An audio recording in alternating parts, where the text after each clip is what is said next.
Set aside everything you think you know about coffee. That dark liquid you pour into your cup to start the day is not what you believe it is. It is not a bean, it is a fruit. And its story is far deeper than the taste it leaves on your tongue. Yes, you heard that right.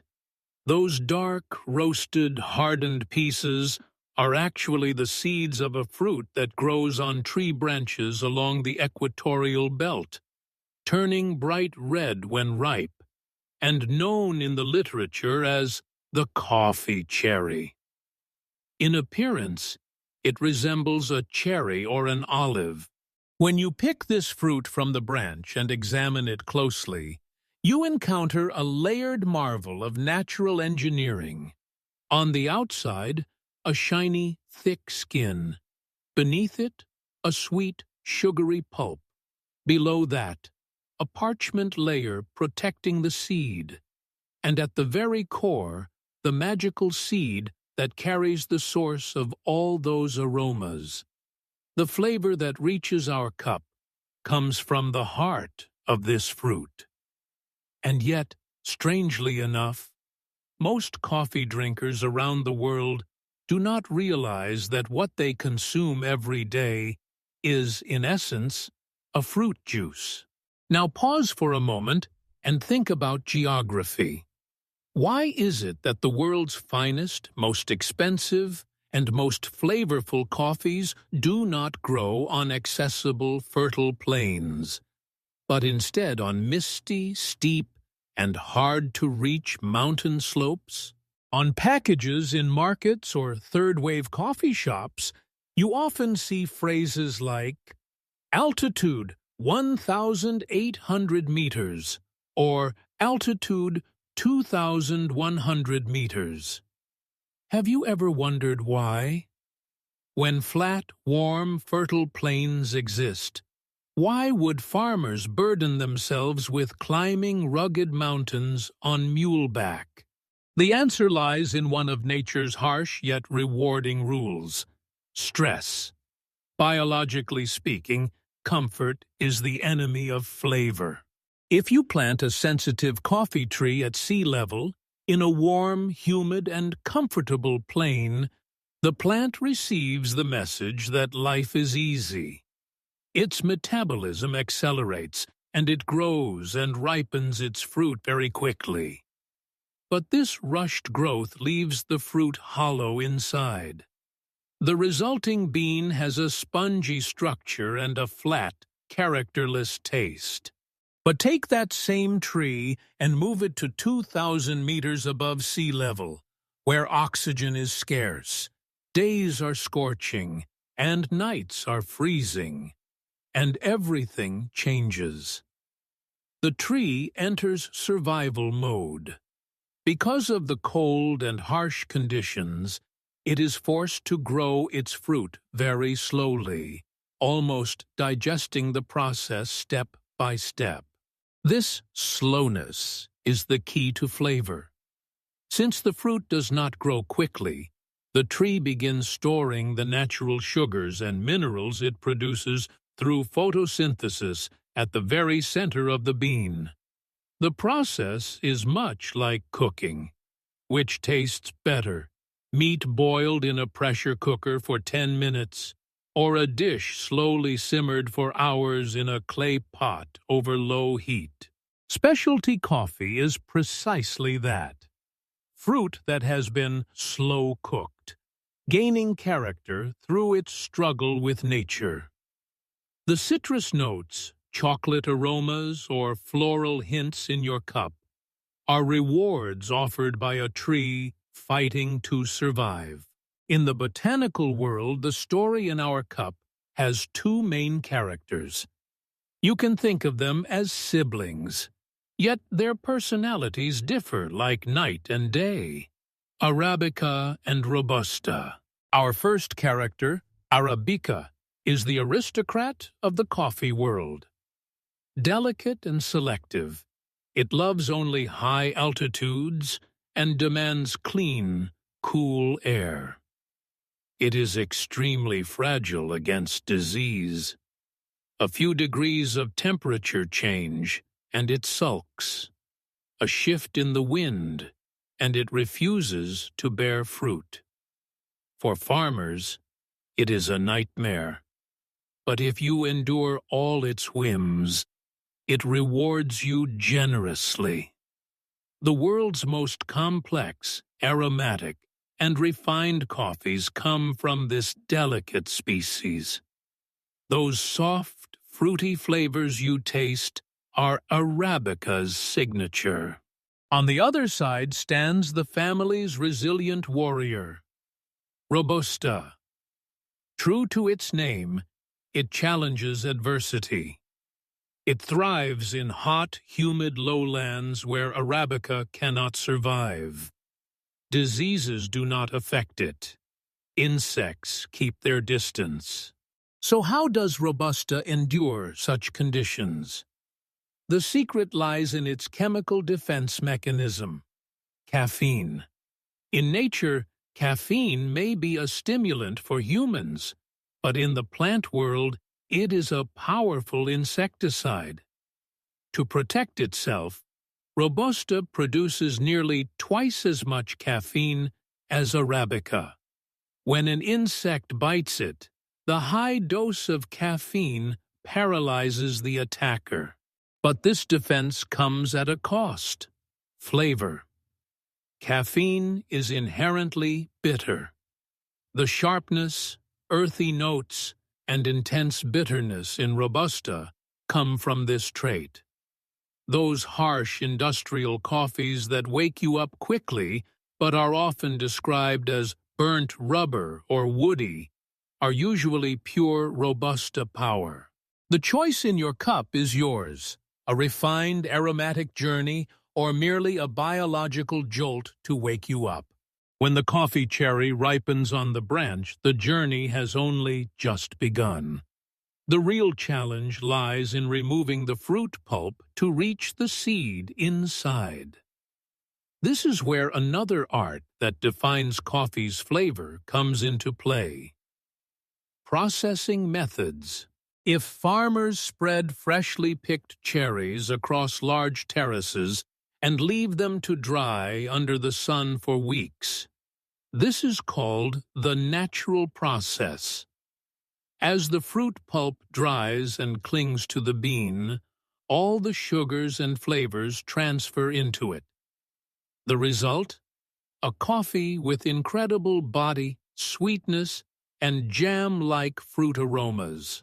Alternatively, the skin can be removed immediately, and the beans washed and left to ferment in water-filled tanks. This is known as the washed process. With this method, the bean's intrinsic character, acidity, and clarity take center stage. So the taste of your coffee comes not only from the soil where it grew, but also from how the farmer treated it. So how did humanity discover this complex plant? In a laboratory? Absolutely not. We owe coffee to curious goats. Legend takes us to the misty mountains of Ethiopia, formerly known as Abyssinia. A shepherd named Kaldi notices his goats behaving strangely. Normally calm, they become restless, unable to sleep at night, almost dancing with energy. Investigating the source, Kaldi sees them eating the red fruits of a particular tree. Driven by curiosity, he tries a handful himself. Soon, he feels the fog lift from his mind, his heart race, and his fatigue fade away. This discovery travels beyond borders and reaches Yemen. There, coffee is not a pleasure drink but a mystical aid.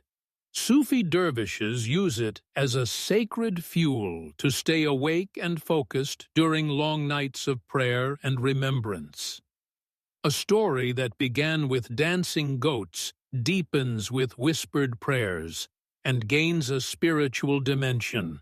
In the 16th century, when coffee reaches Istanbul, the capital of the Ottoman Empire, a transformation unfolds that alters the course of history. The Turks not only introduce the brewing method using the kesvi, they also invent a completely new institution with no precedent: coffee houses. You might think of these places as the ancestors of today's social media platforms.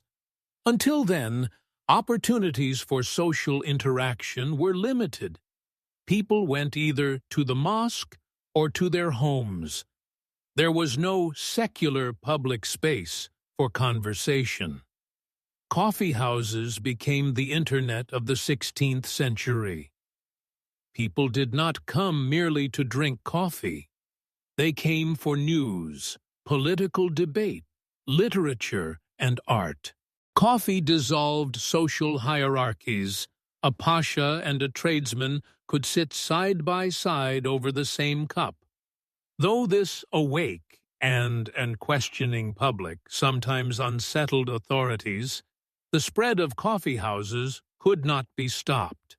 When Venetian merchants carried this dark liquid and its culture to Europe, the Western world fell under its spell as well. When Pope Clement VIII was urged to ban this devilish invention, he tasted it and declared, "This is too delicious to be left to the infidels," effectively baptizing coffee. Thus, it became the fuel of scientists in London and Enlightenment philosophers in Paris. From Voltaire to Newton, many great minds drew inspiration from this cup. We harvest it, process it, send it across the world. Yet, what we have in our hands is still green coffee. It is tasteless, hard, and smells like grass. What makes it enchanting is its dance with heat. Roasting is not a simple cooking process. It is alchemy. Beans are exposed to temperatures exceeding 200 degrees Celsius in massive machines. As heat rises, water inside the bean evaporates and pressure builds.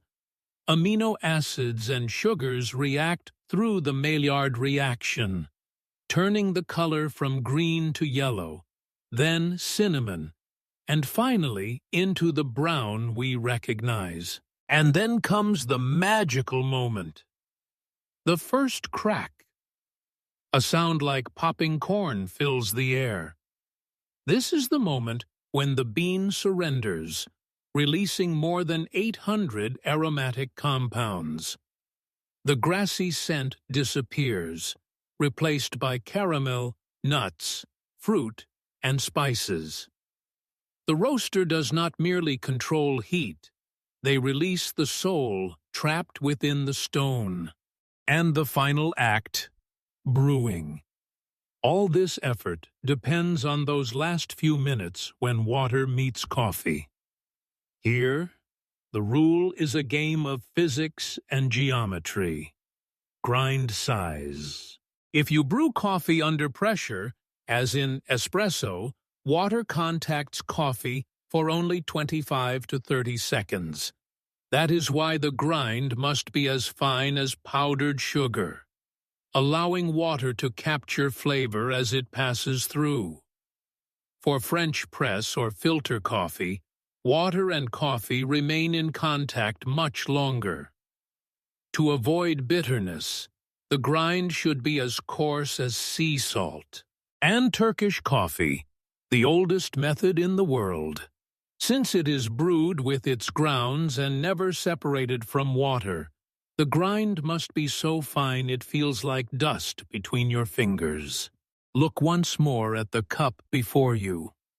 What you are drinking is far more than a dark liquid that wakes you up.